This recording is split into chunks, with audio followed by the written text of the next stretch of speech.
ಯಾವ ಪಾಪ ಮಾಡಿದರೆ ಏನು ಶಿಕ್ಷೆ?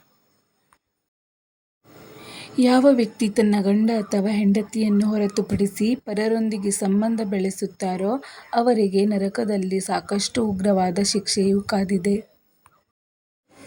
ಗೋವನ್ನು ಕೊಂದವರು ಕುರುಡರಾಗಿ ಹುಟ್ಟುವರು. ಹೆಣ್ಣನ್ನು ಕೊಂದವನು ಕುಷ್ಠರೋಗ ಅನುಭವಿಸುವನು. ಸ್ತ್ರೀಯರನ್ನು ಕೊಂದು ಗರ್ಭಪಾತವನ್ನು ಉಂಟುಮಾಡುವವನು ಬಿಲ್ಲುವನಾಗಿ ಹುಟ್ಟುತ್ತಾನೆ ಮತ್ತು ಶಾಶ್ವತವಾಗಿ ರೋಗಗಳಿಂದ ಬಳಲುತ್ತಾನೆ. ಮೋಸ ಮಾಡುವವರು ಮೂಕರಾಗಿ ಹುಟ್ಟುತ್ತಾರೆ. ಹಣವನ್ನು ಕದ್ದವರು ಕುರುಡರಾಗಿ ಹುಟ್ಟುತ್ತಾರೆ. ಗೋವನ್ನು ಮತ್ತು ಬ್ರಹ್ಮ ವಿಷ್ಣುವನ್ನು ತನ್ನ ಕಾಲಿನಿಂದ ಒದ್ದವರು ಹುಟ್ಟು ಕುಂಟರಾಗಿ ಜನಿಸುವರು. ಸುಳ್ಳನ್ನು ಕೇಳುವವರು ಕಿವುಡರಾಗಿ ಹುಟ್ಟುತ್ತಾರೆ. ಸುಳ್ಳು ಹೇಳುವವರು ತೊದಲು ಮಾತಾಡುವರು.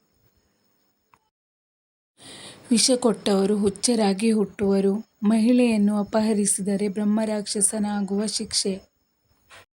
ಸ್ನೇಹಿತರೆ, ಈ ವಿಡಿಯೋ ನಿಮಗೇನಾದರೂ ಇಷ್ಟ ಆದಲ್ಲಿ ದಯವಿಟ್ಟು ಒಂದು ಲೈಕ್ ಮಾಡಿ. ಹಾಗೆಯೇ ಸಬ್ಸ್ಕ್ರೈಬ್ ಆಗೋದನ್ನು ಮರಿಬೇಡಿ. ಇಂತಹ ಹೆಚ್ಚಿನ ಮಾಹಿತಿಯೊಂದಿಗೆ ಮತ್ತೆ ಭೇಟಿಯಾಗೋಣ. ನಮಸ್ಕಾರ.